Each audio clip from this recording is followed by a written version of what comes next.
Grabe, ang lakas nun mga idol. Tignan nyo mga idol. Eto na, ang tatapat sa lakas at bigat ng kamao ni Tank Davis mga idol. Ito pang isang laban niya mga idol. Grabe yung mga banat ng Pinoy mga idol. Ito ang dapat na hindi nyo pinapalagpas.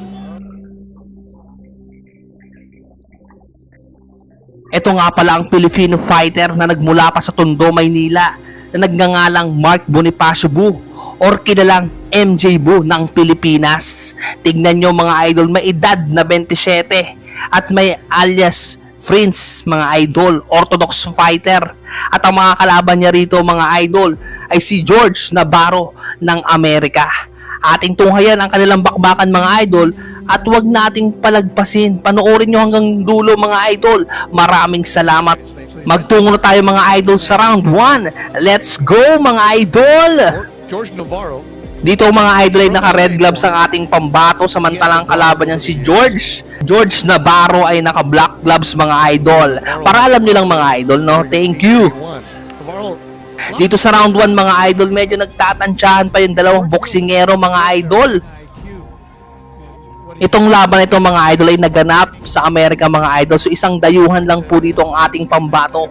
So dapat ay knockout win ang magagawa dito ni MJ Bu mga idol.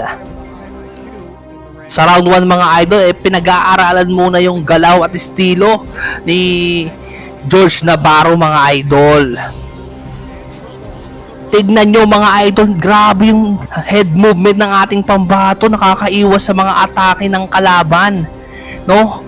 Hindi lang magaling mga idol, hindi lang malakas yung suntok ng ating pambato. Nandyan din yung mga idol, yung reflexes ng ating pambato na napakagaling umilag. Tingin nyo mga idol, may pag-asa nga bang maging world champion ng ating pambato? Paki-comment at ating babasahin yan mga idol. Tingin nyo mga idol, ano pang kulang dito sa MJ Bu mga idol? No? Bilang isang boksingero para maging world champion balang araw. Paki-comment mga idol.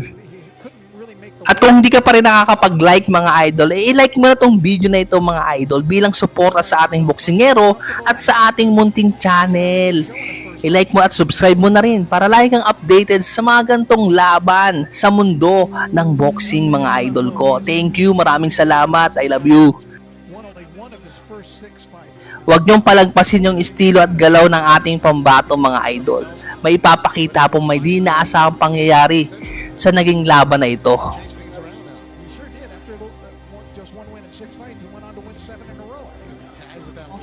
10 seconds left mga idol dito sa round 1 mga idol. Tignan natin kung mapapabagsak nga ba ni MJ Bu ang kalaban.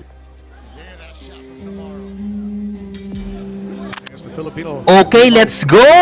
Magtungo na tayo sa round number 2 mga idol.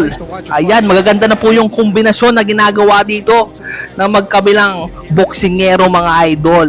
Ang gaganda ng patama rito ng ating pambato na si MJ Bu mga idol. Pagpasensya nyo ng mga idol kung medyo maingay po si John Boxing TV mga idol. Ganun talaga po, kailangan ng voice over pag gumagawa ka ng content mga idol. Pasensya na po mga idol.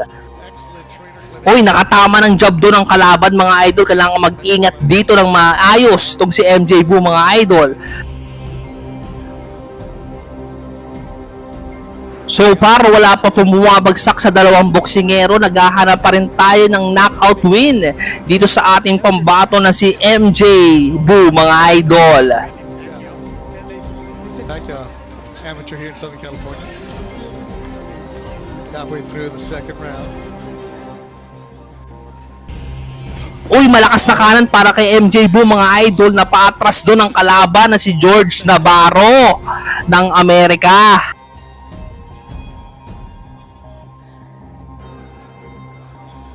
Talagang kailangan nating suportan at maging saludo tayo sa mga boksingerong ito mga idol. Dahil hindi biro ang pinasok nila mga idol. Buwis buhay to mga idol yung pagiging isang boksingero. Pagtitraining pa lang no mga idol.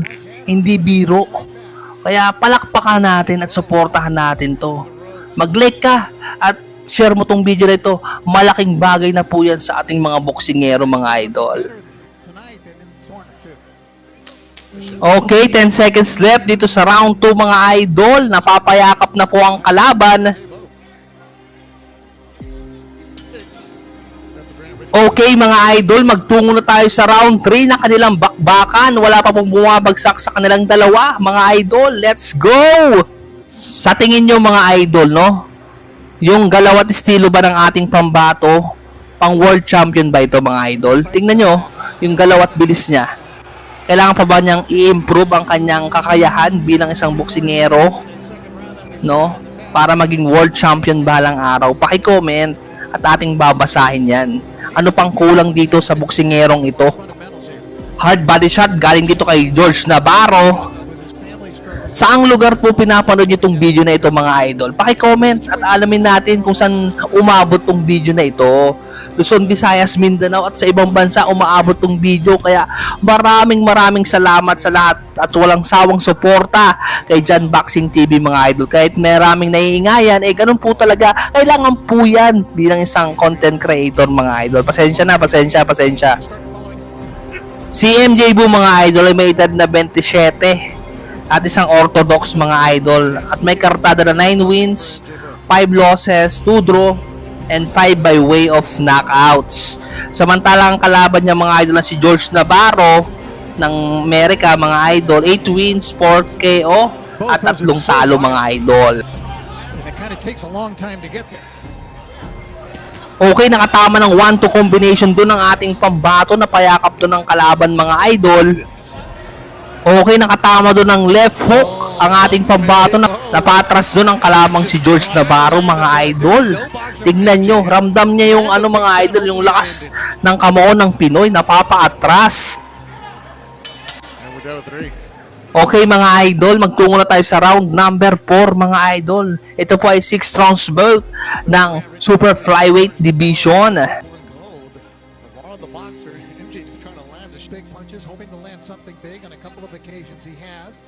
Uy, malakas na kaliwa ang pinatama doon ng ating pambato mga idol. Ramdam yun ni George Navarro mga idol. Grabe. Ibang klase ang ating pambato. Yung binabato ng mga kombinasyon. Napapaatras ang kalaban mga idol. Talagang bawat bitaw ng ating pambato mga idol, napapawaw ang mga commentator. El Fantasma. He slips punches nicely. Alam ng mga commentator at mga nanonood mga idol na ibang klase talaga makipaglaban kapag Pinoy na ang nasa ibabaw ng ring. May lahing Pacquiao kami mga idol. May dugong Pacquiao at dugong Pilipino na nananalaytay mga idol. Keeping his distance. Uy, matinding left hook po yung ginawa dito ng ating pambato. Tignan natin, wag nyong palagpasin mga idol, panoorin nyo ng mabuti.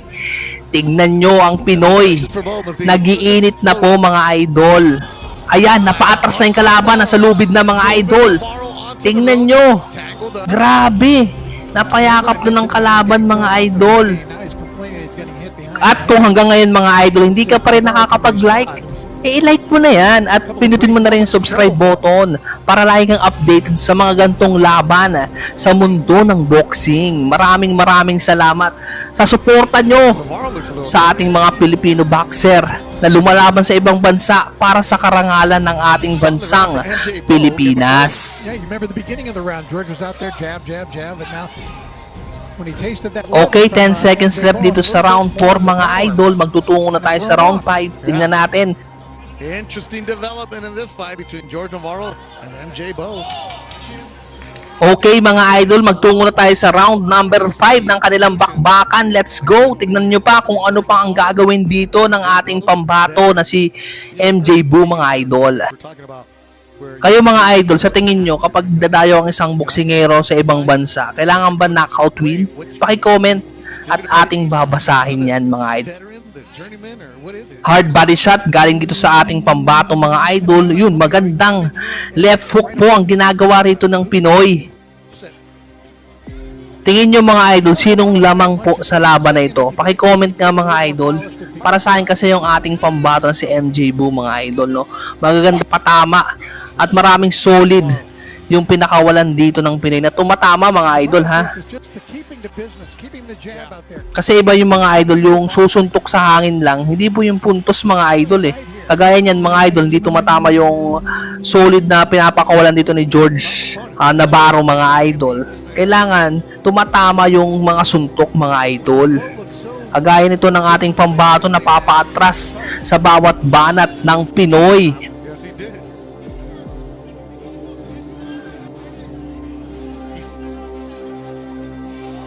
Ball lands a hook. Bo, saying from the get-go, just looking for a home run shot. Yeah, but his connect, that was a very short one too. Okay, 10 seconds left dito sa round number 5. Wala pa rin pong bumabagsak sa kanilang dalawa. Tignan natin dito sa round number 6 mga idol, kaya huwag kayong bibitiw, panoorin nyo. Okay, magtungo na tayo sa last round mga idol. Tignan natin kung ano pa ang gagawin dito ni MJ Boo ng Pilipinas. Like the way he fought those last 2 minutes. Pansin nyo mga idol, maganda rin yung kondisyon dito ng ating pambato. Talagang nag-training din sapagkat makikita na may stamina pa rin at may galaw at lakas pa rin yung mga binibitawang suntok ng Pinoy. Yung ibang boksingero kasi mga idol, no, pagdating sa round 6 napapagod na, samantalang itong Pinoy natin ay may gasolina pa para bumato ng malalakas na kombinasyon. Bridge, George Navarro. George been very sharp. the last- Okay, malakas na kaliwa ulit galing dito sa ating pambato.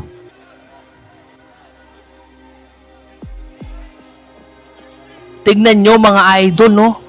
Ang lalakas ng banat ng Pinoy mga idol. Tingin ko lamang dito, panalo dito yung ating pambato mga idol. Tignan natin yung magiging ng hurado rito mga idol. Ang daming patama ng Pinoy eh. Kayo ba mga idol, sa tingin nyo, lamang ba dito ang ating pambato? Paki-comment nga mga idol at ating pag-uusapan. Kasi may mga laban na lutong Macau mga idol, niluluto mga idol. Grabe. Lamang na lamang ang ating pambato, napapaatras. Hindi naman nakakatama yung kalaban mga idol eh. Ewan ko na lang talaga mga idol kapag natalo pa dito ang ating pambato mga idol. Lutong Macau to pag natalo mga idol. Looks like he's on his way to a victory against the very tough MJ Bo. Okay, 10 seconds left dito sa round number 6, sa last round ng kanilang bakbakan. Panoorin nyo mga idol. Magandang body shot po yung ginawa dito ng ating pambato. Tapos na po. Respect between the two. Sa kasamaang palad mga idol, natalo po ang ating kababayan by unanimous decision. Sa tingin nyo mga idol, lamang ba talaga ang kalaban na si George Navarro? Paki-comment nga mga idol at ating pag-uusapan, naluto nga ba ang laban nila?